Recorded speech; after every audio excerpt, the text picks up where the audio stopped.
forest does not welcome strangers, it swallows them whole. Its branches tangled like the fingers of corpses buried long ago. Its shadows whisper like broken mouths that no longer remember speech. It is here, in the northern woods where the pines grow denser than a cage of iron bars, that people whisper about something they call the Plae Crawler. No one says its name loudly, for fear the syllables might travel farther than intended. Before we step deeper into the darkness of this tale, let me invite you, dear listener, the thought of hidden things in the trees unsettles you. Then subscribe and leave your thoughts below, for your words will keep this channel alive, even when the fire of this story burns cold. The protagonist of this account is Daniel Hart, a young man of 28, whose friends described him as reckless yet magnetic, the kind of person who convinced others to follow him on foolish adventures because his grin promised danger and his eyes promised survival. He was tall, broad-shouldered, with a crooked nose broken in childhood fights. But what set him apart was his insatiable thirst for stories, urban legends, backwoods myths, tales whispered in roadside diners. He wanted to not just hear them but live them, as though chasing horror itself would fill the hollow place in his chest that ordinary life could not. It began on a Friday in late October, when the forest floor was quilted with dead leaves and the air smelled of damp earth and distant wood smoke. Daniel had gathered 3 friends: Emily, a sarcastic but loyal companion who carried her camera everywhere; Marcus, the quiet skeptic who masked fear with jokes; and Claire, gentle, studious, the one Daniel secretly hoped to impress. They packed their tents, food, lanterns, and hiked into the woods 2 hours before dusk. The locals at the gas station had warned them.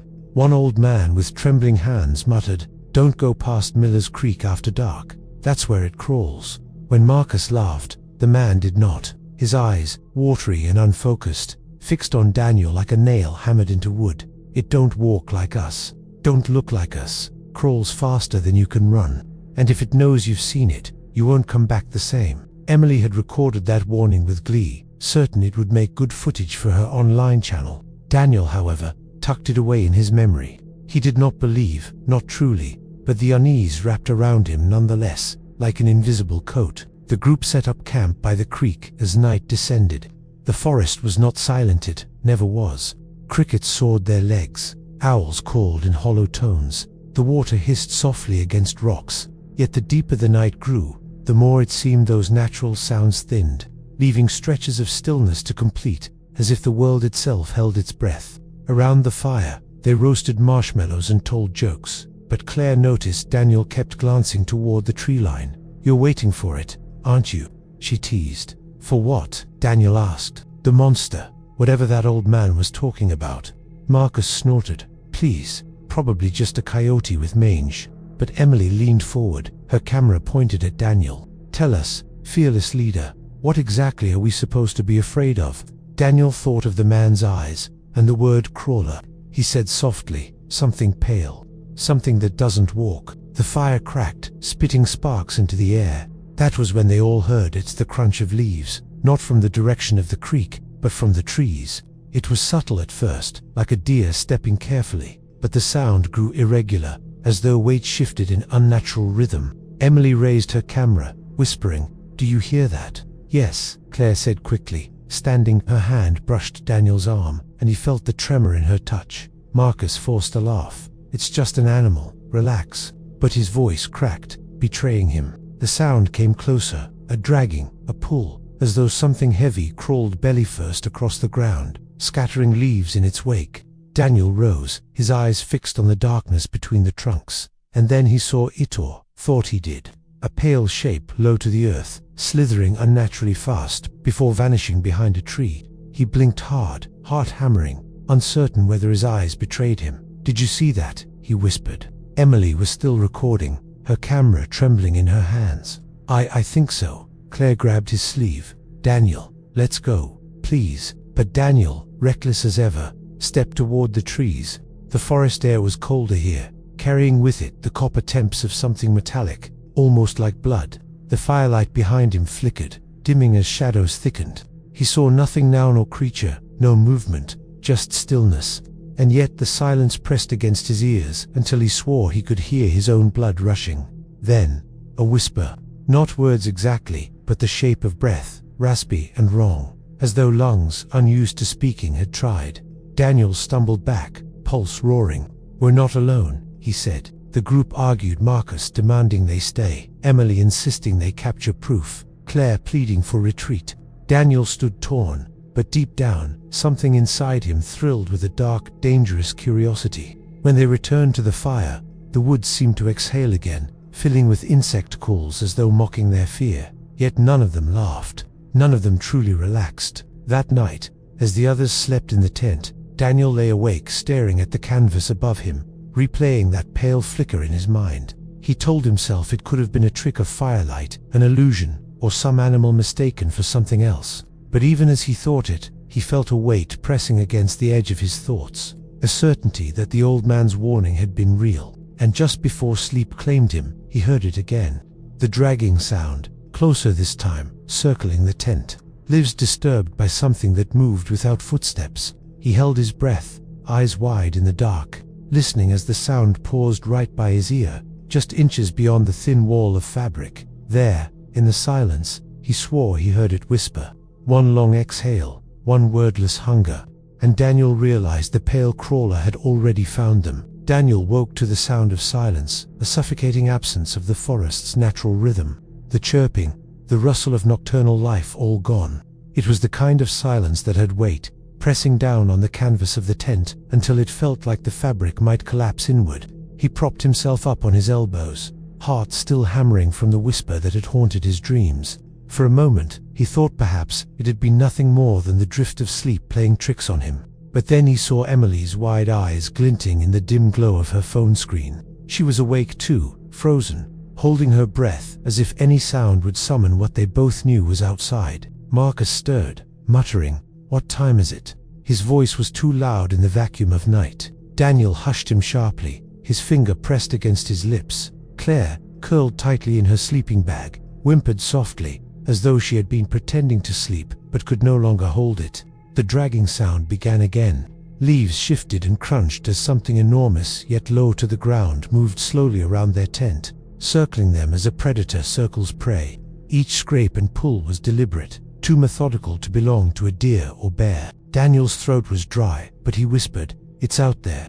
Emily nodded without a word, her phone trembling in her hand as she struggled to focus the camera lens through the mesh window.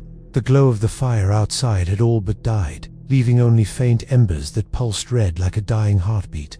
In the fading light, they caught glimpses of pale blur between trees, elongated limbs that seemed to drag more than walk, the ripple of something hairless and thin. Marcus tried to rationalize, It's probably just some animal, a raccoon or something."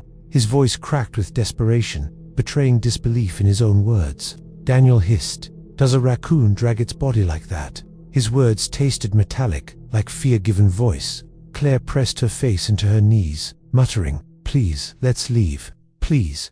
Tomorrow morning we pack and we go." The sound stopped. The silence returned, thicker than before, as though the forest itself leaned in to listen. Daniel's ears rang, straining against the stillness, and then came a sound none of them expected, a voice. It was Emily's voice, or at least, it sounded like her murmuring faintly, just outside the tent. "Daniel." It was higher-pitched, trembling, yet wrong in some fundamental way, like a recording distorted through broken speakers. Emily's eyes widened, horror replacing her earlier bravado. "That's me," she mouthed, her lips forming the words without breath. Marcus scrambled backwards in the tent, shaking his head violently. "No, no, no, what the hell is that?" The voice outside tried again, louder, still warped but closer now. "Daniel, come out." The words stretched unnaturally, as though the speaker was learning them syllable by syllable. Daniel's blood ran cold. He felt Claire's hand clutch his arm, digging her nails into his skin, as if anchoring herself to him. "Don't move," Daniel whispered. His instinct screamed at him to run, to tear through the trees and never look back. But something deeper kept him still, a primal awareness that movement would mark them, would feed the thing exactly what it wanted. Emily finally lowered her phone, trembling so violently the device slipped from her grasp. The small thud of it landing on the tent floor echoed like a gunshot. Outside, the dragging resumed, faster this time, circling again. The tent shifted, as if brushed by something large. Daniel's chest tightened, each breath a knife. Then the creature's silhouette passed across the faint embers, two long, pale limbs that bent at angles no human joints allowed. A torso stretched like taffy, its head lolling too far to one side, as though the neck could not bear its own weight. They saw only a fragment, but it was enough to brand itself into their minds. Marcus whispered a prayer under his breath. Claire wept silently, tears streaking her cheeks. Daniel forced himself to focus. "We stay quiet until dawn," he said. His voice was steady, though inside he felt the chaos of panic clawing at his ribs. Hours stretched into an eternity. None of them slept. The crawler circled, sometimes retreating, sometimes returning, always accompanied by that dragging sound and the occasional mimicry of their voices. Marcus laughing faintly though his lips were shut.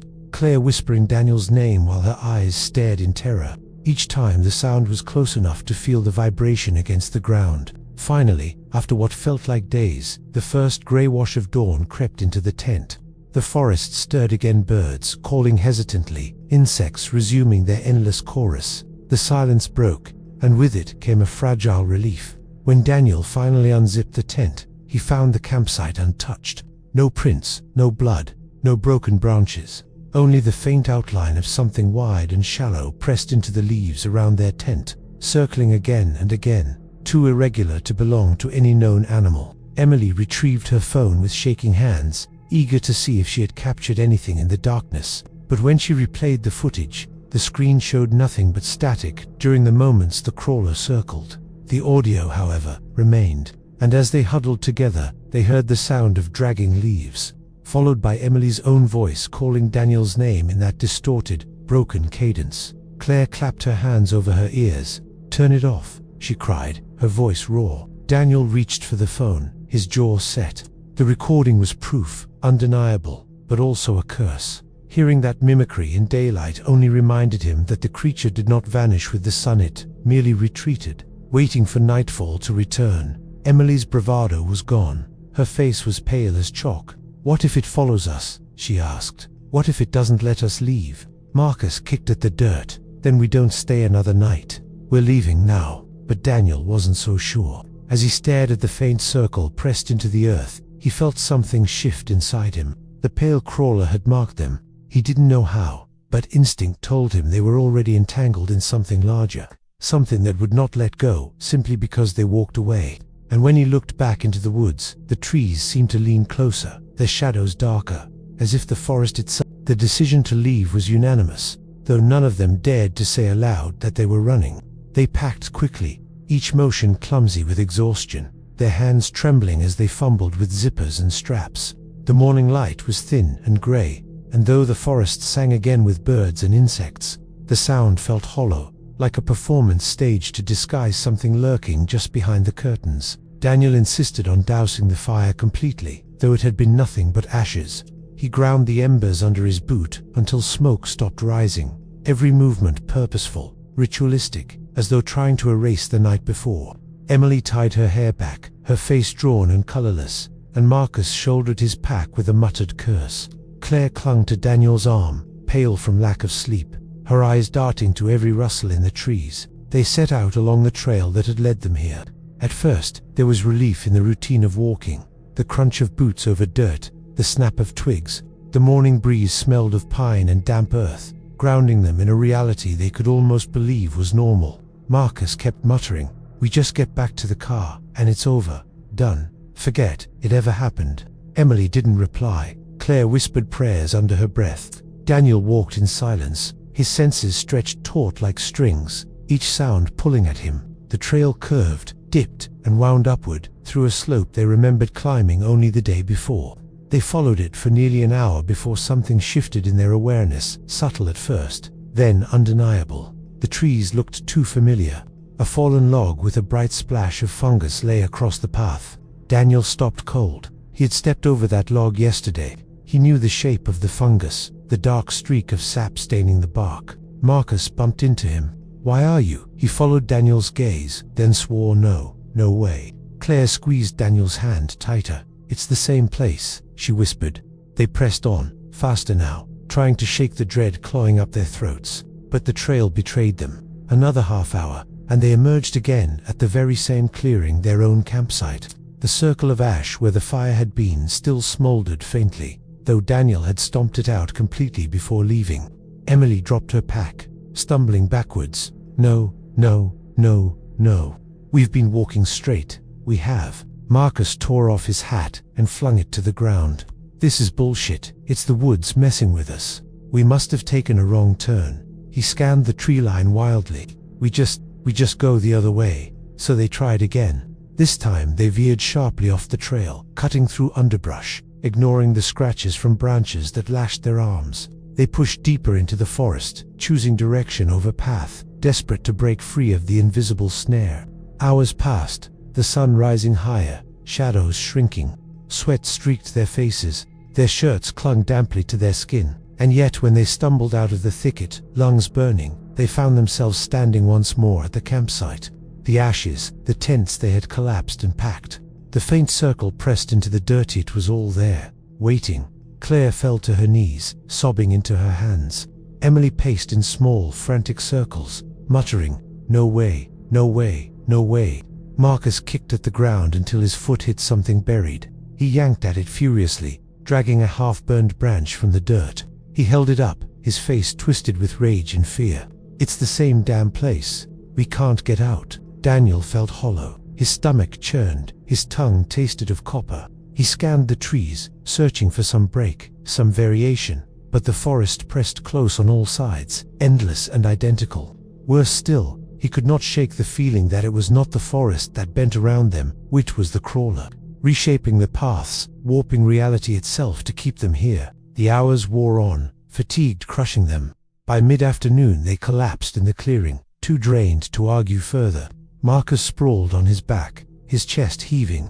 Emily stared blankly at the trees, her lips pale.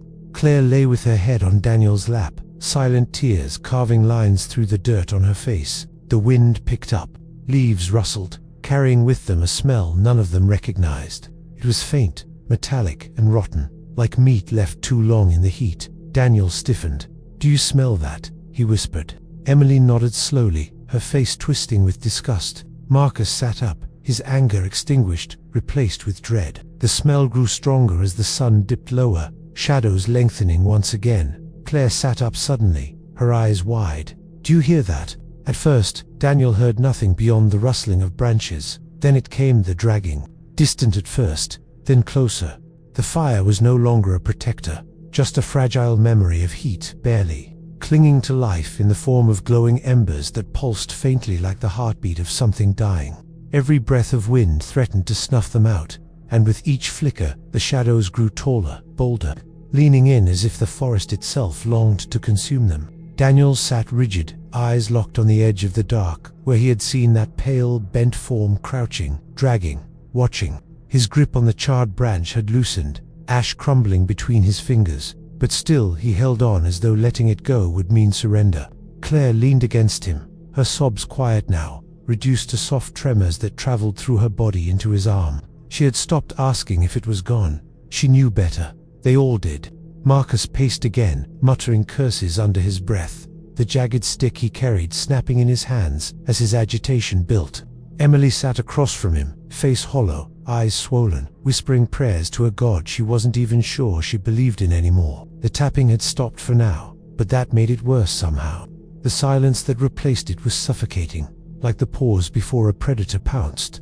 Daniel's mind screamed that they couldn't sit there waiting to be swallowed by the dark. The fire would not save them. Time was their enemy. He drew a breath, steadying himself, and finally broke the silence. "We can't stay here." His voice was low but certain, cutting through their fear like a thin blade. Marcus snapped, his head toward him. "And do what? Genius. Run through the woods blind while that thing follows us. We'll just end up separated, lost, dead." His tone was biting, but the tremor beneath it betrayed his own terror. Daniel held his gaze. "We'll end up dead if we stay here. It's playing with us, waiting. It wants the fire to die. Once it's gone, so are we." Emily's head lifted slowly, her lips trembling. "So, what do we do?" The question hung in the air like smoke. Daniel's mind raced. He didn't know the woods, not like locals did. He had no compass, no map, no clear path. But he remembered the trail they had taken earlier, the way it sloped downhill toward a creek. Water meant direction, and direction meant civilization eventually. That was their only chance. "We move together," Daniel said, his voice steadier as the idea took shape. "We follow the sound of the creek. Keep moving, stay close, don't answer if you hear your name, no matter what. And whatever you do, don't look back if it calls to you." His last words landed heavy, but they all understood. Marcus opened his mouth to argue, but stopped when another faint sound drifted through the trees, this time not tapping, but humming. A low, broken tune, warped and faltering, like a lullaby sung by something that had never learned to be human. The sound made their stomachs knot. Emily clutched her chest, whispering, "It's learning. God, it's learning us." That broke Marcus's resistance. "Fine," he spat. "We run. But if that thing comes close, I swear I'll be trailed off." Because what could he swear? He had nothing that could truly harm it. They all knew it. Still, Daniel nodded. A plan, even a flimsy one, was a lifeline.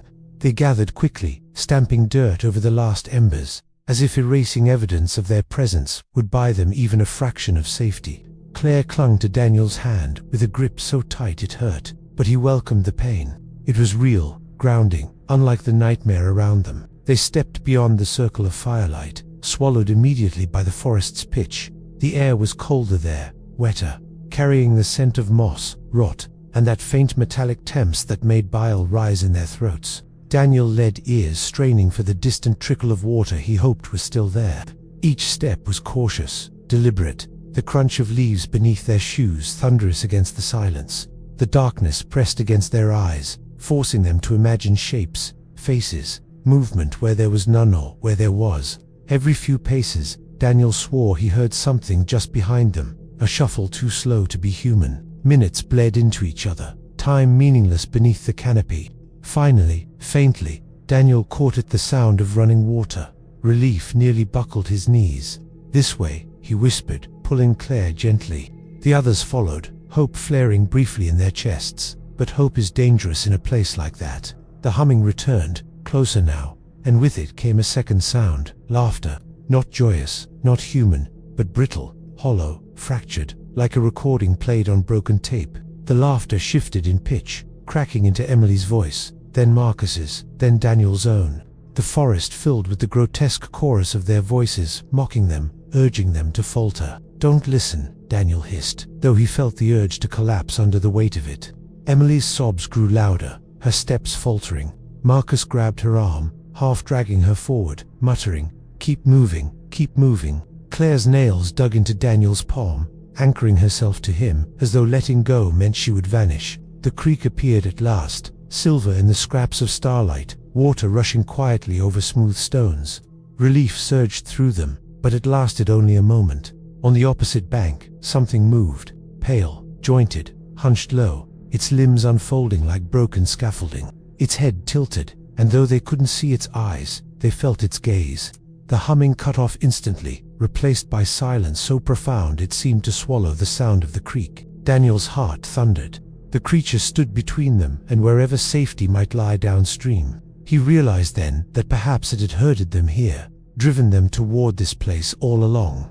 The others gasped softly, trembling. Marcus raised his stick again, absurdly small in the vast shadow of the thing. Emily whimpered, whispering, "No, no, no." Daniel tightened his grip on the burning branch he still carried, its flame now reduced to smoldering ember. He raised it, his voice low and shaking but resolute. "Stay behind me, we're not stopping." The pale crawler shifted, its body contorting with insectile grace. One long arm dipping into the water, nails scratching against stone. Then, in Claire's voice, it spoke. Clear, perfect. "Daniel, please, don't leave me here." Claire froze, her hand jerking in his. Tears streamed down her face. "It sounds just like me." Daniel didn't dare look at her. His jaw tightened, his eyes locked on the pale shape across the water. "That's not you," he whispered fiercely. "Don't listen." The thing moved closer, its body gliding with grotesque slowness, dragging the stench of rot with it. Behind them, in the blackness of the trees, the laughter began, again echoing from every direction, building into a chorus that shook the very marrow of their bones. They were surrounded, and Daniel knew. The fire had been a cage, but the forest itself was the true trap. The creek's rush filled their ears, a fragile barrier of sound against the rising chorus of laughter and mimicry that circled them from the trees. The pale crawler crouched on the opposite bank, its long limbs bending at impossible angles, its torso heaving as though the effort of imitating human voices had cost it something, though the perfect cadence of Claire's plea still hung in the air like a poisoned thread. Daniel's pulse hammered as he stared at it, willing his own body not to tremble, not to betray the gnawing terror clawing at his insides. The creature tilted its head, and even in the dim starlight, Daniel thought he saw its mouth twist upward into something like a smile. A mockery of human expression stretched across a face too gaunt and smooth to belong to anything alive. "We have to cross," Daniel said, his voice low but sharp. Now, Claire's grip tightened around his hand until her nails dug into his skin, but she nodded, her eyes wide, shimmering with tears she couldn't control. Marcus bristled, jaw tight, muttering, "Are you insane? It's waiting for us to try. That's the trap." He was right, but there was no choice. The laughter was closing in, the forest alive with false voices. If they turned back, they'd walk straight into the arms of whatever else was out there. Emily whimpered, clutching Marcus's sleeve. I can't go in the water. It'll catch me. I know it will." Daniel shook his head fiercely. "If we stay here, it won't need to catch us. It'll just take us." His voice cracked but carried the weight of truth. Marcus swore under his breath, dragging Emily forward. The creek wasn't deep, no more than knee-high, but the rocks were slick, the current stronger than it looked, and each splash would betray their every step. Daniel stepped first, the icy water shocking against his legs, the current pushing insistently, threatening balance with every stride.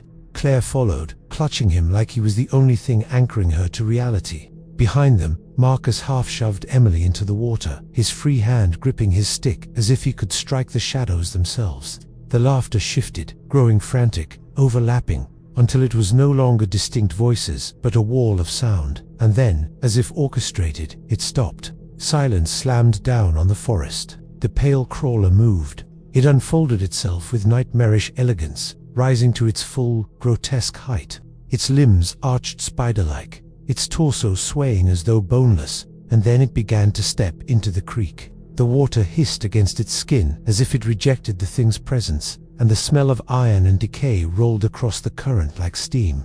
Daniel pushed forward, heart seizing in his chest, every muscle screaming for speed, but the creek stones betrayed him. He slipped, crashing to one knee, the ember in his hand nearly extinguished. Claire yanked him up, her strength born of desperation, and together they staggered toward the far side. The creature moved faster now, its long arms plunging into the current, pulling it forward with unnatural strength. Water surged around it, darkening as though tainted by its touch. Marcus roared something incoherent, shoving Emily ahead of him, forcing her toward the bank. "Move, move, damn it." His stick swung through the air, a useless gesture at something that was already almost upon them. Daniel's boots found mud, the far bank at last, and he heaved Claire up, shoving her forward into the trees. He spun, thrusting the glowing branch between himself and the pale shape rising from the creek. The ember flared faintly, smoke curling, and for a heartbeat the thing recoiled, its head jerking back. A sound spilled from its throat, high-pitched metallic, like steel scraping glass. But then the ember died, collapsing into cold ash between Daniel's fingers. The darkness swallowed them whole. The pale crawler lunged, water exploding around its limbs. Marcus shoved Emily up onto the bank just as one long arm swept toward him. The strike was silent, terrifying in its speed, and Marcus barely ducked, the talons raking the air where his head had been. He scrambled forward, his stick shattering in his grip, nothing more than splinters now. "Run," he bellowed, shoving Emily hard enough that she stumbled into the trees. Daniel seized Marcus's arm, dragging him as the four of them burst into the forest again, the sound of sloshing water behind them as the crawler hauled its monstrous frame onto the shore. Branches whipped their faces, roots clawed at their feet, but they didn't stop, couldn't stop. The forest seemed to twist around them, every tree identical, every path a dead end, but still they ran. Behind them, the mimicry began again. Claire's voice, crying out Daniel's name, Emily's voice, begging for help, Marcus's voice, snarling curses, and worst of all, Daniel's own voice, whispering from somewhere deep in the dark, urging them to split, to turn back, to give up. Each echo was perfect, sharp as the real thing, until even Daniel doubted his own ears. Emily tripped, crashing to the ground, sobbing. Marcus hauled her up again, shouting into her face, "It's not real. It's not us. Don't listen." His words sounded wild, but they were the only tether to sanity left. Daniel dragged Claire along, lungs burning, vision tunneling as the forest seemed endless, the creature's pursuit relentless. The clearing should have felt like salvation. After hours of stumbling through darkness, thick as tar, the sight of open sky, silver moonlight, and grass swaying in the breeze might have been a blessing, but it wasn't. The air here felt wrong, heavy, as though they had run straight into the center of a trap. The forest had pushed them out into this circle of light, and Daniel knew deep in the marrow of his bones that they had only traded one prison for another. The pale crawler understood that too. It stood at the tree line, half hidden by shadows, watching, its body hunched unnaturally, limbs too long, its head cocked as though it studied them with curiosity rather than hunger. The silence stretched thin, suffocating. No birds, no insects, not even the rustle of small creatures in the brush. Only the faint whistle of wind against the grass, punctuated by the thunder of their own hearts. Claire gripped Daniel's sleeve so tightly his arm went numb. It's waiting," she whispered, her voice brittle. Daniel swallowed hard, his throat too dry to answer. Marcus straightened slowly, his chest still heaving from the run, his eyes blazing with something between rage and madness. He raised what remained of his stick, splintered and useless, but he gripped it as if it were a sword. "I'm sick of running," he hissed. "We stand here, we fight it." Emily's response was a sob that curdled into words. "You'll get us all killed. We can't look at it, Marcus." "Look," she pointed with a trembling hand. The creature shifted in response, its frame rippling as though amused, its limbs unfolding, stretching. It stepped into the clearing, deliberate, graceful, lowering itself into a crawling posture that resembled both a predator and something grotesquely human. Daniel's breath hitched. It wasn't rushing them, wasn't pouncing. It moved with patience, savoring each moment of their unraveling.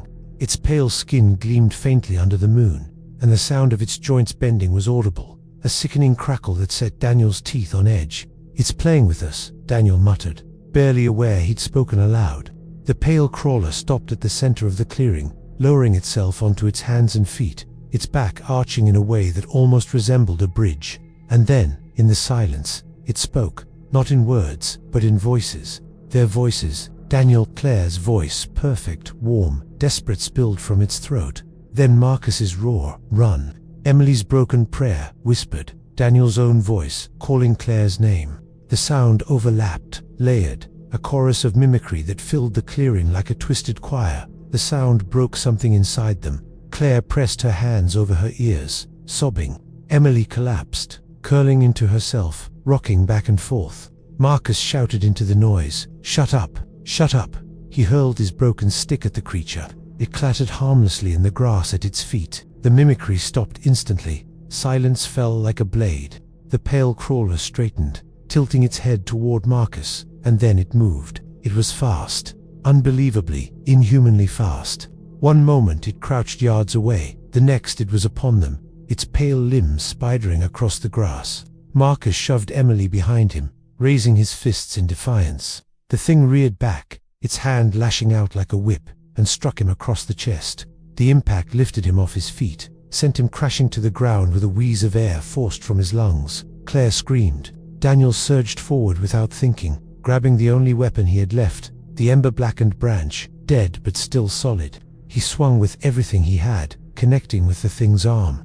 The branch snapped in two. The pale crawler didn't flinch. It turned toward him slowly, its eyeless face inches from his own. Daniel froze, staring into that pale smoothness.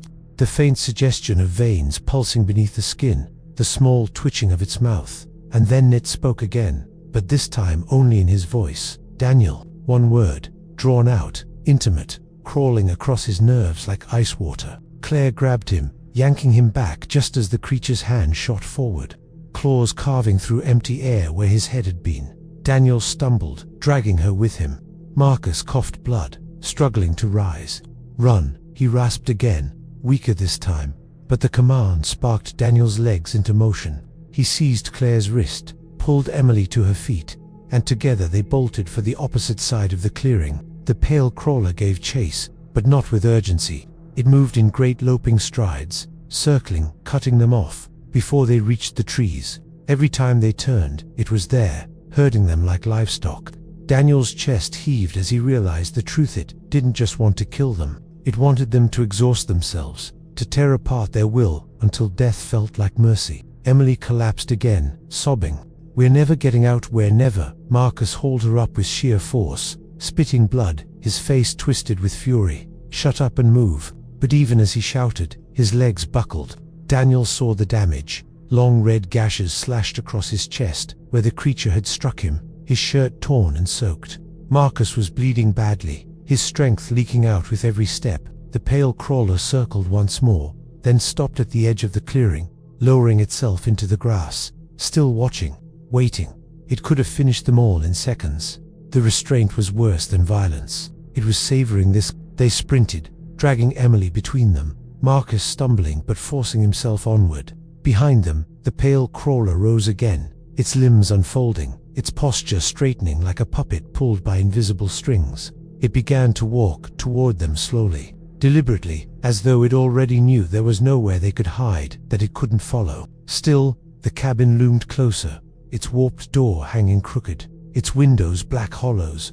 Daniel prayed it wasn't just another trick of the forest. He prayed it was real. They reached it just as the first sound of the creature's footsteps shook the clearing behind them. Daniel shoved the door open, the hinges shrieking, and hurled Claire and Emily inside. Marcus stumbled in after them, clutching his bleeding chest. Daniel followed last, slamming the door shut with all his weight. The cabin was dark, the air thick with mold and rot, but it was shelter. For the first time since the nightmare began, they had walls between them and the pale crawler. Daniel braced against the door, his chest heaving, every muscle trembling with adrenaline and fear. For a long moment, there was silence again. Then, slowly, from outside, came the sound of knuckles rapping against the wood. A knock, patient, gentle, and then, in Marcus's voice, "Let me in." The door shuddered under Daniel's weight as the knock echoed again, this time louder, sharper, carrying the cadence of something inhuman, trying to imitate patience. "Let me in." Marcus's voice, ragged and desperate, filtered through the wood, but Marcus was slumped against the far wall inside the cabin, pale and sweating, his blood soaking into the dusty floorboards. His eyes flicked up, wild, when he heard his own voice outside. "That's not me," he croaked, shaking his head furiously. "That's not me." Claire pressed herself against Daniel, her entire body trembling. Emily sat on the floor with her arms wrapped around her knees, rocking again, whispering over and over, "It's not real, it's not real, it's not real." The cabin groaned around them as if the weight of decades threatened to collapse it. The walls smelled of mildew, the floor sagged, the windows were little more than rectangles of darkness, but for the moment, it was all they had. Daniel forced himself to breathe slowly, to think. The pale crawler was outside, but it wasn't breaking the door. It could, but it wasn't. That was worse. "It wants us afraid," he whispered. Claire turned to him, her eyes wide and wet. "It doesn't have to try," she said, her voice breaking. Another knock, 3 slow raps, then silence. Daniel's skin crawled. He moved away from the door cautiously, afraid his shifting weight would give the creature reason to strike. He pulled Claire with him, guiding her toward the center of the room where Marcus sat slumped. Marcus's breath rattled. Every inhale seemed shallow, weaker. The gashes across his chest looked jagged, unnatural, as if burned into his flesh rather than torn. Daniel tore strips from his own shirt, pressing them against the wounds, but Marcus shoved him away weakly. "Don't bother," he rasped. "You saw it. You know what it does. I'm already finished." "Don't say that," Claire snapped, her voice sharp with fear and anger. "Don't you dare give up." Marcus gave a hollow laugh, then coughed more blood onto the floor. "You think this thing leaves survivors? It doesn't kill clean. It hollows you out." He gripped Daniel's wrist with surprising strength, his eyes burning. "If I start changing, if I sound like it, you don't hesitate. You end it. Do you understand?" Daniel tried to pull away, but Marcus's grip held fast, his desperation pouring through that single point of contact. Finally, Daniel gave the smallest nod. Marcus released him with a ragged sigh, leaning back against the wall. The knock came again, softer this time, but not at the door. From the window, Daniel's head snapped toward it, heart pounding. The pane was just an opening covered by warped slats. Beyond it, pale fingers curled across the frame, impossibly long, tapping slowly against the wood. A shadow leaned in, too tall, too bent, its face pressed against the slats, and then it smiled. Not with lips or teeth, but with a subtle shifting of skin that gave the grotesque impression of a grin. Emily screamed. Claire yanked her back, holding her tight, whispering frantic nonsense to soothe her. Daniel grabbed a broken chair leg from the corner, brandishing it like a club, though he knew it was useless. He stood frozen, staring at the pale shape outside the slats. The creature tilted its head, as though curious about his defiance, then vanished in a blur of motion. Silence returned, heavy and suffocating. The cabin seemed alive with creaks and whispers. Daniel strained his ears, trying to locate the creature's movement, but the sound didn't come from outside. It came from the walls. Faint scratching, like nails dragging across wood, traveled along the boards, circling them. Emily whimpered, pressing her hands over her ears. It's inside already." "No," Daniel said quickly, though doubt was a blade twisting in his gut. "It's trying to make us think that. It wants us to panic." But even as he said it, he wasn't sure. The sound shifted, now above them, crawling across the ceiling. Dust drifted from the rafters. A long, dragging scrape moved toward the center of the roof. Daniel braced for the ceiling to give way, for the creature to drop down among them. The quiet stretched, suffocating. Claire whispered, "Maybe it's gone." Her voice was fragile, a wish more than a belief. Daniel shook his head. "No, it's waiting." He scanned the room, desperate for anything they could use to defend themselves. His gaze fell on the fireplace at the far end, long dead, its stones crumbling. But inside, half buried under soot and ash, was something. He crossed quickly, ignoring the floorboard's protests, and pulled it free. An old axe, rusted but intact. Its blade was pitted, its handle warped, but it was real steel. He held it up, his hands trembling, but for the first time that night, he felt the faintest spark of power. Marcus gave a bitter smile. Better than sticks. Before Daniel could reply, the knocking returned. Not at the door. Not at the windows. From beneath them, a hollow, deliberate pounding from under the floorboards. Each blow rattled through the cabin, sending vibrations up through their feet. Emily shrieked, scrambling onto a chair. Claire clutched Daniel's arm.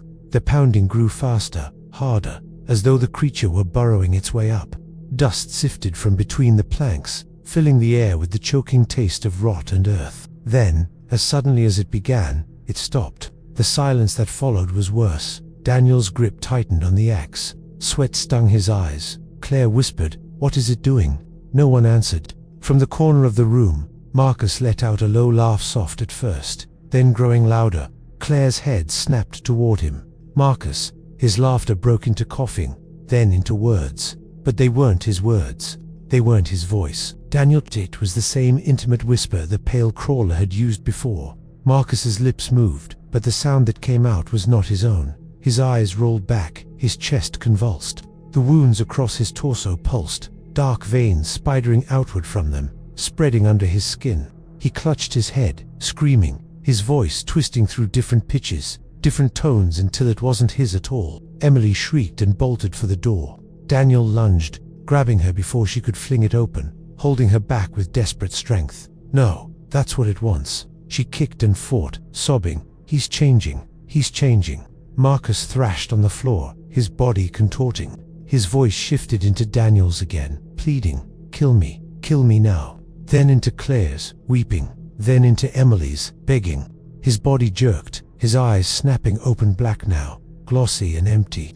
He lunged at Daniel, teeth bared. The cabin erupted in chaos. Marcus's body snapped forward with an inhuman speed that belied his injuries, his fingers clawing at the air, his blackened eyes locked on Daniel. The sound that tore from his throat wasn't a scream, nor a growlet, was a chorus of both, overlapping, broken, as if something inside him was trying to find a voice that fit. Daniel raised the axe instinctively, the wooden handle slick with sweat. Claire screamed his name, her voice slicing through the madness, but the sound barely reached him. Marcus collided with Daniel, the impact knocking him backward into the table, splintering it beneath their weight.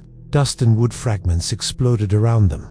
Marcus's hands wrapped around Daniel's throat with unnatural strength. His fingers felt wrong, too long, too tight, like the Plae Crawler's imitation of human touch. Daniel gasped for air, his vision tunneling. Emily shrieked from the corner, frozen against the wall, her hands pressed over her ears as though the noise could be shut out. Claire dove forward, grabbing Marcus's shoulders, trying to pull him off. "Marcus, fight it. Please fight it." For a moment, there was a flicker in Marcus's eyes, a faint shimmer of his old self. His grip loosened by a fraction, his lips parted, a single word escaped: "Run." Then it was gone.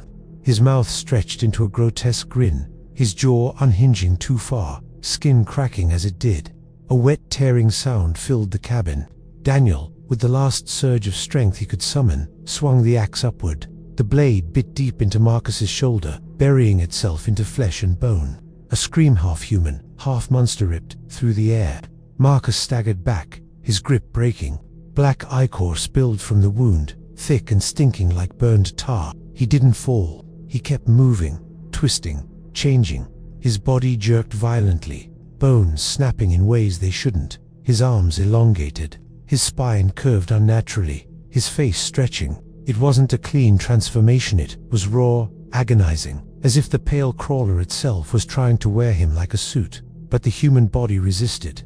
His skin split in jagged seams, and through the cracks, pale tendrils wriggled like roots, searching for air. Claire dragged Daniel to his feet, tears streaming down her face. "We can't save him. We have to." Her voice broke. The sentence didn't need finishing. Marcus lunged again, his voice now a warped collection of all their voices, overlapping in a grotesque symphony. Daniel, Claire, Emily, each name dripped with mocking familiarity, the cadence perfect, the emotion hollow. He charged, knocking over a chair with the force of his movement. Daniel ripped the axe free, his arms trembling from the weight of what he knew he had to do. Marcus rushed him again, mouth gaping wide, dark veins crawling further across his body. Daniel braced, swung. The axe connected with his chest, splitting deep. Marcus shrieked, his voice glitching, cutting in and out like a broken radio. He staggered, but still he didn't fall. Claire sobbed, pressing her hands to her mouth. Emily wailed from the corner. Daniel's entire body shook with adrenaline, fear, and despair. He pulled the axe free again, raised it high, and with a final primal cry, brought it down across Marcus's neck. The blade bit deep, bone cracked. The sound echoed like thunder in the small cabin. Marcus fell, his body spasmed violently, black ichor spilling in grotesque rivulets across the floor. For a moment, silence reclaimed the room, then the ichor hissed, smoking as if burning through the wood. The stench was suffocating, acrid and metallic. Claire collapsed against the wall, sobbing uncontrollably. Emily crawled across the floor and clutched her, burying her face in her chest, trembling. Daniel stood over Marcus's body, chest heaving, his hands covered in blood and black sludge. His vision swam, his stomach heaving. He dropped the axe with a clatter that seemed far too loud in the suffocating silence. Marcus's face, what was left of it, twitched once more. His lips parted, and in a voice barely his own, he whispered, "Thank you." Then the light in his blackened eyes flickered out. Daniel fell to his knees, his hands pressed against the floor, shaking violently. The room reeked of blood, ash, and decay. He wanted to scream, but no sound came. Claire lifted her head, her face pale and streaked with tears. "We're not going to survive this," she whispered. "We can't fight something that becomes us." Daniel forced himself to look at her, then at Emily, whose wide eyes shimmered with terror. "We don't have a choice," he said, though the words felt hollow even as they left him. "We either fight, or we die worse than he did." The cabin creaked, groaned, as though the woods themselves were leaning closer. From outside came the faintest sound, tapping, slow, deliberate, against the wall. The Plae Crawler hadn't left. It had been watching, waiting. The tapping moved along the wall, circling the cabin, then paused at the shattered window. A pale face pressed against the slats, too smooth, too wrong, its eyes empty pools of darkness.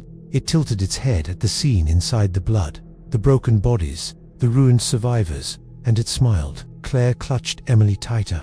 Daniel forced himself to meet the creature's gaze, his fear hollowed out into something harder, sharper. He reached down, picked the axe back up, and planted his feet firmly on the floor. His voice was steady, even if his hands trembled. "You want us," he whispered. "Then come and finish it." The Plae Crawler's smile widened, stretching impossibly far, and with a sudden snap of motion, It vanished back into the trees. The silence it left behind was suffocating. Daniel's grip tightened on the axe. He knew what it meant. It wasn't gone. It was giving them time, not mercy mockery. The pale crawler was letting them stew in their fear, hollowing them out one scream at a time. And the night was far from over. The cabin was a tomb now, soaked in silence except for the drip of black ichor seeping through the floorboards. The smell was unbearable, metallic and rotten, clinging to the back of their throats like something alive. Emily buried her face in Claire's shirt to escape it, but the air outside the window was no better. Dense, heavy, thick with the cold musk of the trees and the faint copper temps of blood. Daniel stood at the broken window, axe still in hand, scanning the tree line. He wanted to believe the thing was gone, but he knew better. It hadn't retreated. It had withdrawn like a spider into the shadows of its web, waiting for them to twitch. Claire's voice trembled. "We can't stay here, not with him." She refused to look at Marcus's ruined body, though her eyes darted toward the floor every few seconds, in spite of herself. "It'll come back. We need to move." Daniel knew she was right, but the idea of leaving the cabin, leaving what little shelter they had, felt like stepping naked into the mouth of a predator. Still, every instinct screamed that the pale crawler wanted them to stay. The cabin wasn't a refuge anymore. It was a trap. "We'll take the trail," Daniel said finally, his voice hoarse. "Back to the cars. If it's still out there, maybe the road gives us a chance." Emily lifted her head, her face streaked with tears. What if it follows? What if it's waiting? Daniel crouched, forcing himself to meet her eyes. His chest ached from the weight of what he was about to say. "It's already following. Staying here only makes it easier for it." Claire pressed her lips tight, nodded once, and rose. She grabbed her backpack from where it lay toppled near the wall. "We'll need light, food, whatever we can carry." They scavenged quickly, trying to ignore the body in the corner, though every creak of the floor made Emily flinch and glance at Marcus as though he might rise again. Daniel shoved a flashlight and a half-empty water bottle into his bag. Claire found some matches and a packet of jerky, her hands trembling so hard the plastic tore before she opened it. Emily carried nothing but the blanket Claire wrapped around her shoulders. When they opened the cabin door, the forest greeted them like a mouth yawning wider. Cold air slithered inside, carrying with it the sound of leaves rustling without wind. Daniel stepped out first, axe raised, the flashlight beam cutting through the dark. The trees stood in silent ranks, their trunks like skeletal pillars rising into shadow. Beyond the beam, the night seemed to ripple. They moved quickly, following the narrow path that wound away from the cabin. Each step crunched against brittle leaves. Each breath came out in clouds of mist. The silence was thick, punctured only by the distant creak of branches shifting. Minutes stretched like hours. The forest felt wrong, tighter, as though the trees had closed in, their bark glistening faintly in the light. Daniel glanced back more than once, convinced he'd see that pale face trailing behind them. But there was nothing, just blackness. And yet, the forest wasn't empty. They could feel it. The hair on Daniel's arms bristled, his skin prickled with invisible pressure. It was there, watching. Then came the sound. A tap, tap, tap. Not far ahead this time, not behind.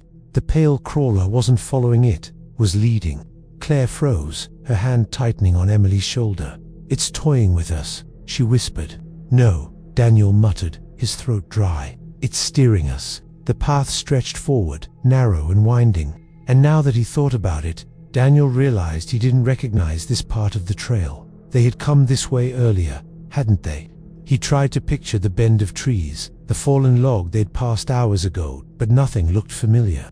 It was as if the woods had rearranged themselves, subtly, impossibly. The tapping grew louder, moving just ahead of them, then circling. Emily whimpered, clutching Claire's hand so tightly her knuckles whitened. "I don't want to go where it's taking us," she whispered. Daniel's chest ached. "Neither do I." They pressed on anyway. The alternative, standing still in that oppressive dark, felt like offering themselves up. The flashlight flickered once, then steadied, though the beam seemed weaker, swallowed by shadows. Every so often Daniel caught glimpses in the periphery, pale limbs slithering along tree bark, a head tilting too far, vanishing the moment the light swung toward it. Hours, or what felt like hours, passed. Their legs burned, their throats dry. The forest pressed closer, the path narrowing until the trees leaned so tight together, their branches knitted overhead, blotting out what little starlight there was. Daniel realized, with a slow sinking dread, that the sound of the river, the one they'd crossed that afternoon, was gone. The landmarks had vanished. The forest had swallowed them whole. Finally, the tapping stopped. Silence stretched deeper than before. Claire whispered, "Where is it?" Emily's small voice broke the air like glass. "It's behind us." Daniel spun, flashlight cutting across the trail. For an instant, the beam landed on something pale crouching between the trees. Its body long, thin, folded wrong, its face blank save for that obscene smile. Then it scuttled out of sight, moving with insect speed. Claire gasped, pulling Emily closer. Daniel raised the axe, forcing his breathing to steady, but his hands shook. "It doesn't want to kill us here," he realized aloud. "It wants us to go somewhere. It's driving us." As if to confirm it, a rustle sounded ahead, then another, to the left, then the right. Shapes darted through the dark, low and fast. At first Daniel thought it was just the Plae Crawler circling them, but then he realized, no, there were more than one. Claire's eyes widened as she caught the movement too. "God help us, there's more." Panic surged. They broke into a run, feet pounding the trail, breath ragged. Branches whipped their faces, roots snagged at their shoes, the flashlight beam jolting wildly. All around them the forest came alive with noise tapping on trunks, low screeches, the thud of limbs scurrying across bark. Emily screamed as something pale darted across the trail ahead, forcing Daniel to veer sharply left. The path no longer mattered. They were being funneled, herded like cattle into the jaws of something waiting. Daniel's lungs burned, his legs screamed, but still he pushed forward. The forest thinned slightly, the trees pulling back into a small clearing. For a moment, he thought maybe, just maybe, they'd broken free. Then he saw it. In the center of the clearing stood an old fire pit, surrounded by stone. Scorched bones lay piled within it, animal and human alike, gnawed and blackened. Around the clearing, the trees were carved with symbols, jagged spirals and slashes etched deep into the bark. The air was colder here, heavy with the stench of rot and ash. Emily whimpered, burying her face against Claire's side. Daniel stared, heart hammering, realization sinking like lead in his stomach. This was no random place, it was a ritual site, a feeding ground, and they hadn't stumbled on it by chance. The Plae Crawlers had led them home. The clearing breathed with a silence that was not silence at all. Beneath the quiet, the woods throbbed with an unseen rhythm, a pulse that seemed to crawl beneath the earth and through their bones. Daniel stood frozen, the axe heavy in his hands, his eyes locked on the fire pit filled with scorched bones. He couldn't tear them away. The bones weren't just remnants, they were warnings. Emily's whimper cut through the heavy stillness. Claire dropped to her knees beside her, arms wrapped tight around the girl, but her eyes stayed fixed on the carvings etched deep into the surrounding trees. Spirals, jagged lines, symbols that bled together into shapes that hurt to look at. They were old, impossibly old, and every one of them oozed with a faint sheen, as though wet with sap or blood. The tapping began again. Not one, not two, but many. The sound rolled around the clearing like a grotesque chorus, each knock deliberate, rhythmic. Tap, pause, tap tap, longer pause, a language of wood and bone. Claire's lips parted. There, speaking. Daniel swallowed hard, his throat burned, his chest heavy. No, not speaking. From the darkness beyond the fire pit, shapes slithered forward. Pale limbs gleamed in the flashlight beam, too long, bending wrong. One, then another, then another. They didn't rush, they didn't need to. They emerged slowly, deliberately, like dancers entering a stage. Their heads tilted in perfect unison, eyeless sockets reflecting the faint glow of the moon. And every one of them smiled. Emily pressed her face into Claire's chest. Daniel raised the axe, though his arms shook under the weight. "Stay behind me," he hissed. Though he knew protection was an illusion, the crawlers began to circle, their movements precise, measured. The tapping continued, but now it was joined by a sound like dry leaves rasping together. It came from their throats, though no lips moved. A chorus of hisses and groans that rose and fell with the rhythm of the knocks. The symbols on the trees seemed to pulse, glowing faintly as though reacting to the sound. Daniel's skin prickled, the air thickening until it felt hard to breathe. Something heavy pressed against his chest, his skull, his very thoughts. The crawlers weren't just hunting, they were invoking something. Claire's whisper was ragged. "It's a ritual." The crawler's circle tightened. Daniel's flashlight flickered and died, plunging them into moonlight and shadow. The clearing itself seemed to glow faintly now, illuminated by the bone-filled pit.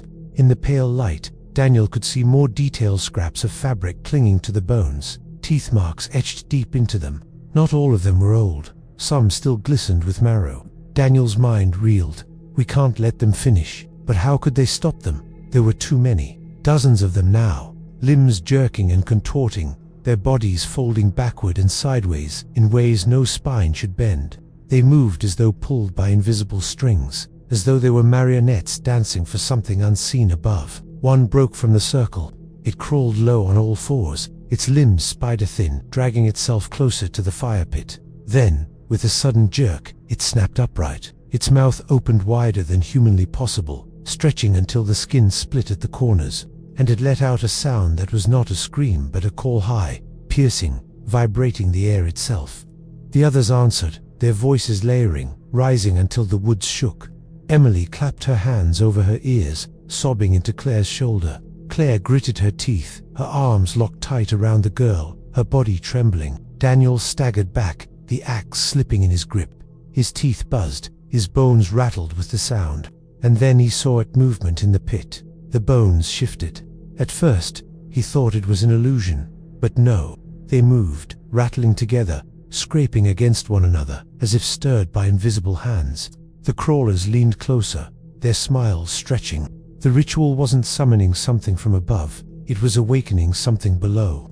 No, Daniel whispered. No, no, no. The earth trembled. Bones clattered, some rising upright as if pulled by strings.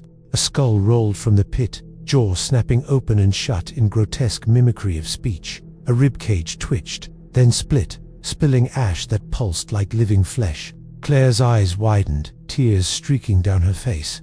They're making more. They're making it grow. The realization hit Daniel like a blow. The crawlers weren't merely hunting campers. The campers were ingredients. Flesh for the pit, blood for the soil. One of the crawlers broke from the circle and skittered toward them, its body jerking in grotesque spasms. Daniel swung the axe, the blade connecting with its shoulder, splitting pale flesh that oozed thick black ichor.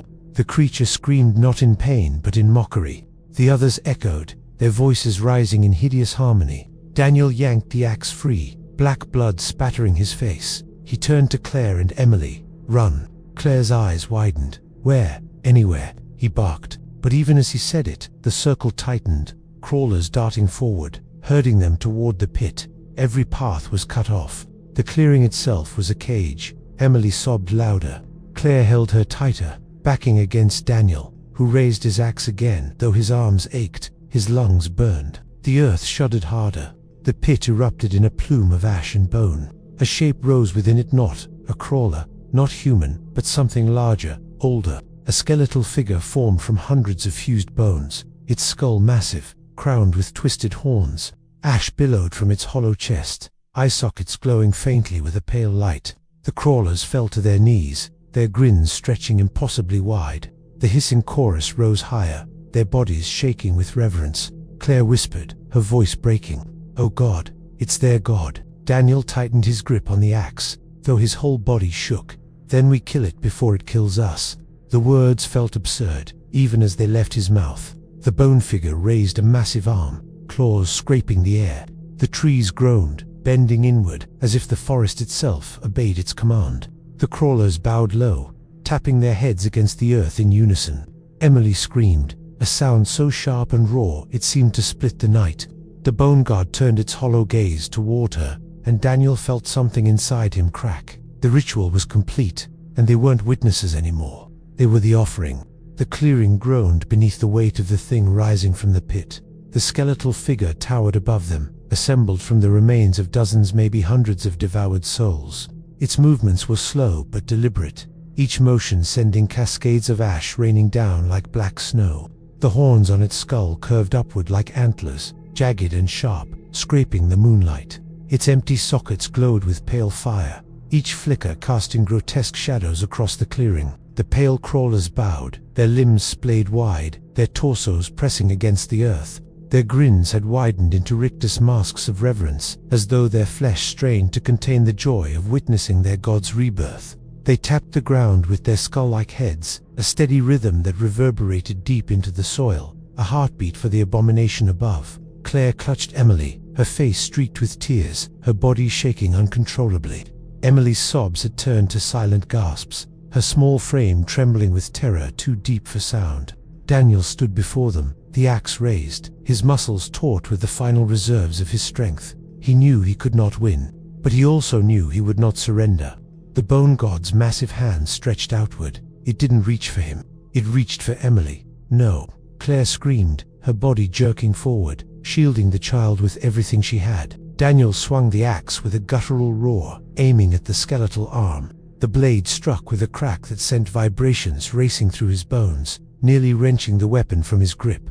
A line split across the bone god's arm, black dust spraying outward. The crawlers shrieked in unison, their bodies convulsing, as though the blow had wounded them all. For the first time, Daniel saw fear not in their smiles, but in the way their heads snapped toward him, their eyeless sockets wide. He understood in that moment. The crawlers were not just worshippers, they were extensions, fragments of the thing.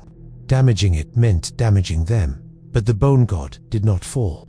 Its massive head tilted, its sockets burning brighter, and with a slow, grinding motion, it pointed a clawed finger at Daniel. The crawlers erupted forward, their limbs scuttling across the ground like a tidal wave of flesh and bone. Daniel swung again, splitting one across the chest, ichor spraying.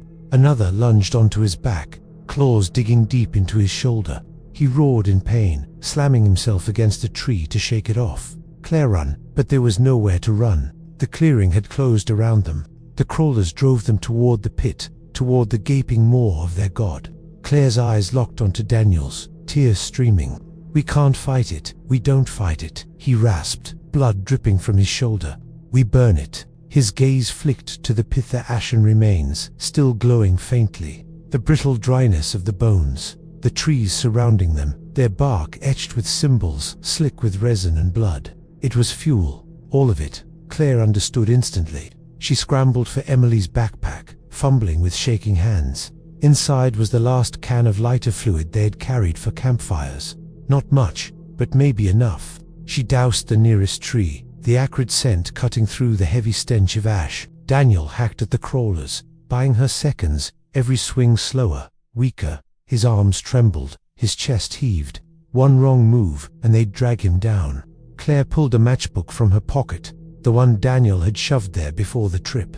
Her hand shook so badly she dropped the first match. She cursed, struck another, flame bursting alive.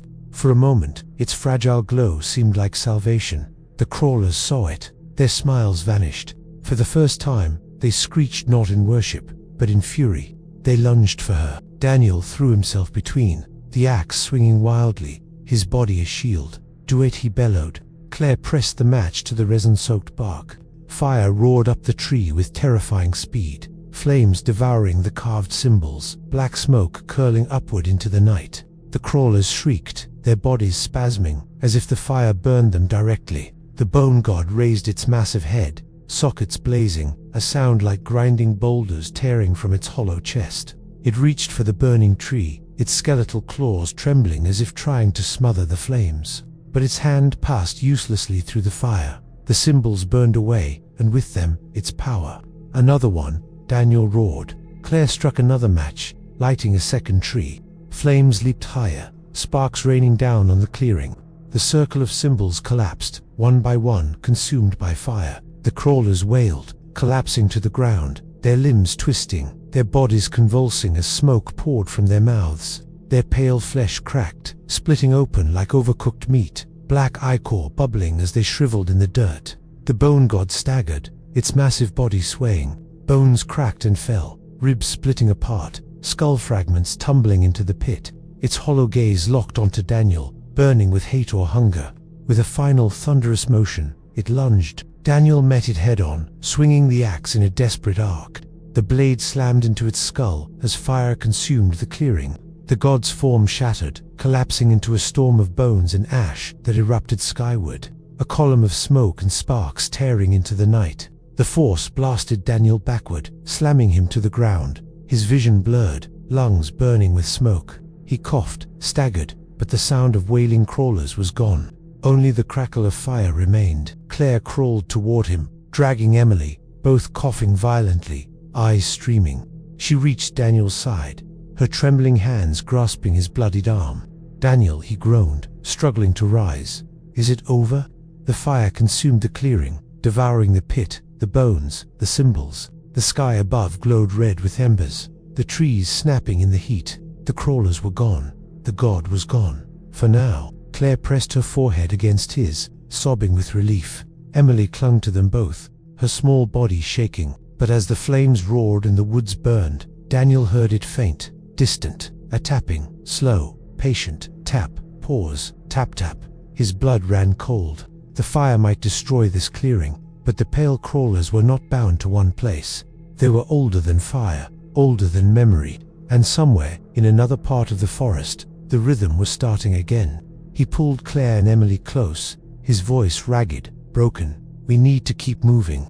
We can't ever stop." And as the inferno consumed the woods behind them, the three survivors staggered into the dark, the night alive with whispers and tapping that would never, ever end.